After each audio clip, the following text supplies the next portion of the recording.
एक मुलाकात ऐसी शख्सियतों के साथ जिन्होंने दिया है अपने जीवन को एक नया मुकाम। रूबरू कराएंगे ऐसी कुछ हस्तियों के साथ एक खास शख्सियत के साथ मुलाकात जयदेव पटेल के साथ नंबर 1 इंडिया न्यूज पर। नमस्कार व्यूअर्स, मैं जयदेव पटेल और आप देख रहे हैं नंबर 1 इंडिया न्यूज। आपका एक बार फिर स्वागत है एक खास शख्सियत के साथ मुलाकात प्रोग्राम में। आज हम बात करेंगे महाराष्ट्र के बदलापुर में नाबालिग बच्चों के साथ में जो रेप की जो घटना हुई, तो हैवानियत भरी, इसको लेकर कहीं न कहीं महाराष्ट्र सरकार ने त्वरित एक्शन लेते हुए एक एसआईटी का गठित कर दिया और कहीं न कहीं इस मामले को कोर्ट में संज्ञान में लाने के लिए मशहूर जो क्रिमिनल लॉयर है उज्ज्वल निगम, उनको अपॉइंट कर दिया। लेकिन इस पूरे मामले को लेकर बाल अधिकार संरक्षण आयोग महाराष्ट्र जो है वो कैसे देखता है, कितना गंभीर विषय था और उन्होंने अब तक क्या कार्रवाई करी, इन्हीं तमाम पर बात करने के लिए हमारे साथ खास मेहमान है महाराष्ट्र बाल अधिकार संरक्षण आयोग की चेयरपर्सन सुशीबेन शाह। सुशीबेन शाह जी, आपका बहुत बहुत स्वागत है आज हमारे प्रोग्राम में। जी सुशीबेन शाह जी, आपसे मेरा पहला सवाल है कि बदलापुर इंसिडेंट को लेकर आपने स्वयं स्कूल का विजिट किया था, आप स्वयं स्कूल में गई थी, सारी चीजों को आपने मॉनिटरिंग भी किया था, कितना गंभीर विषय था और अब तक बाल अधिकार संरक्षण आयोग महाराष्ट्र द्वारा क्या कार्रवाई की गई इस पूरे मसले पर? मैं समझती हूँ कि ये जो बदलापुर में बहुत ही भयंकर ऐसी घटना हुई थी और हमारी संवेदना और उनका सेंसिटिविटी परिवार के साथ है। बहुत ही भयानक ऐसा कांड हुआ है और देख में आता है कि स्कूल ने, पुलिस प्रशासन ने इसमें जरूर हलगर्जी की, पालकों को मिले नहीं। इसकी वजह से मुझे लगता है कि ये सारा प्रॉब्लम हुआ और एक अपनी बेटी, महाराष्ट्र की बेटी को बहुत वेदना सहन करनी पड़ी।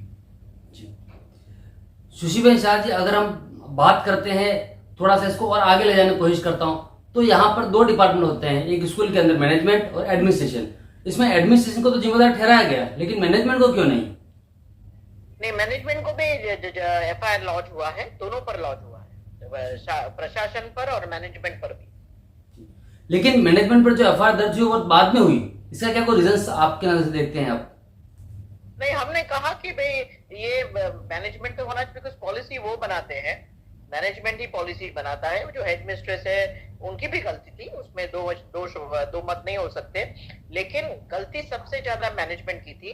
मैनेजमेंट को भी पता था, उनको जब 14 तारीख को पता चला, 16 तारीख को इमीडिएटली एफआईआर होना चाहिए था, उन्होंने वो किया नहीं और उसकी वजह से प्राइमरीली डिले जो स्कूल में हुआ गुना नोंदणी का और बाद में हुआ पुलिस के द्वारा एफआईआर न लॉन्च करने के लिए ये सारा मसला हुआ और लोगों को, सबको, बदलापुर में लोगों को, बच्चों को, पेरेंट्स को, सबको बहुत दुख भी हुआ और त्रास भी हुआ। जी सुशीबेन शाह जी, इस पूरे मसले में जो बालिकाओं के साथ में जो हैवानियत हुई, उसको प्रूफ करने में या डिसाइड करने में जो समय लगा, एडमिनिस्ट्रेशन की तरफ से हो, प्रशासन की तरफ से हो, स्कूल मैनेजमेंट की तरफ से हो, तो इसके पीछे क्या स्कूल की रेपुटेशन थी या फिर कोई राजनीतिक कोई इन्वॉल्वमेंट था, दखलंदाजी थी?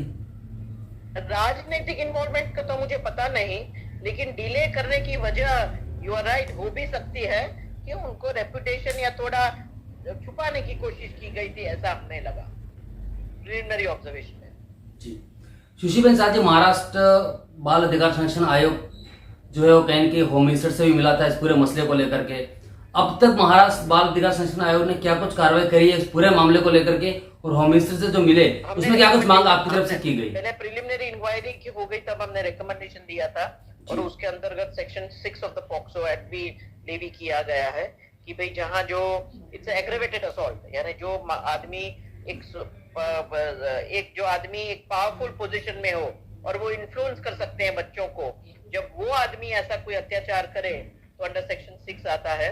हमने मैनेजमेंट पर कार्रवाई करने को की थी, वो भी अभी हुई है और हमने होम मिनिस्टर को भी लिखा है कि हमें इसमें एक स्ट्रक्चर बनाना पड़ेगा, एक सिस्टम ऐसी बनानी पड़ेगी महिलाओं और बच्चों के लिए कि जो 70% ऑफ द पॉपुलेशन है, कोई भी गांव, तहसील, डिस्ट्रिक्ट में आप जाएंगे, शहर में जाएंगे, 70% बच्चे होंगे।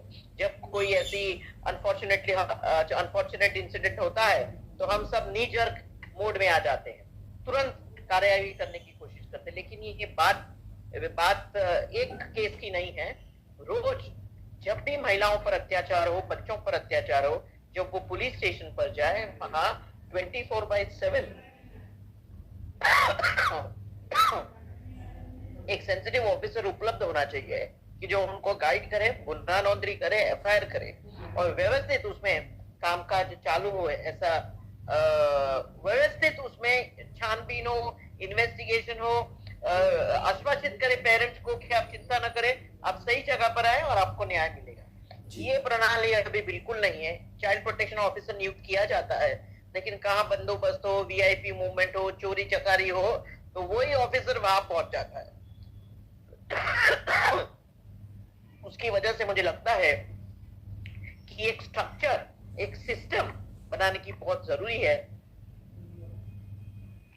जैसे हमारा क्राइम ब्रांच है, crime branch mini police station है एग्जिस्टिंग पुलिस स्टेशन में, वैसा ही महिला और बच्चों के लिए अलग पुलिस स्टेशन होना ही।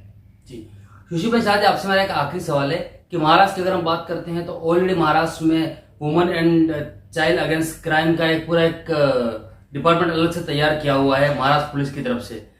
ऐसे में इसका सहयोग महाराष्ट्र बाल अधिकार संरक्षण आयोग किस तरीके से लेगा और आगे आने वाले समय में ऐसी कोई घटना दोबारा नहीं हो, इसको लेकर कैसे आश्वस्त करेंगे आप? हमने गाइडलाइंस इश्यू की है। ऑनरेबल मिनिस्टर एजुकेशन केसरकर जी, दीपक केसरकर जी और हमारी महिला बाल विकास की, क्या है गिलास में लाते हो, महिला बाल विकास की मंत्री है, वो भी उनके साथ मिलकर हमने गाइडलाइंस तैयार की है और उसका इम्प्लीमेंटेशन कैसे करेंगे, रिकमेंडेशन तो हर एक डिपार्टमेंट को हम भेजने वाले हैं कि ये तरह से काम करना है। उसमें स्कूल्स भी आए, प्रिंसिपल्स भी आए, मैनेजमेंट भी आया, पुलिस प्रशासन भी आया, एजुकेशन डिपार्टमेंट भी आया, क्योंकि चाइल्ड प्रोटेक्शन पॉलिसी हर स्कूल में होनी चाहिए, वो भी आए। हर चीज वहाँ इंक्लूड की गई है और हमें पूरी उम्मीद है कि इसके बाद बाल धोरण भी हम, चाइल्ड पॉलिसी भी हम ला रहे हैं महाराष्ट्र में।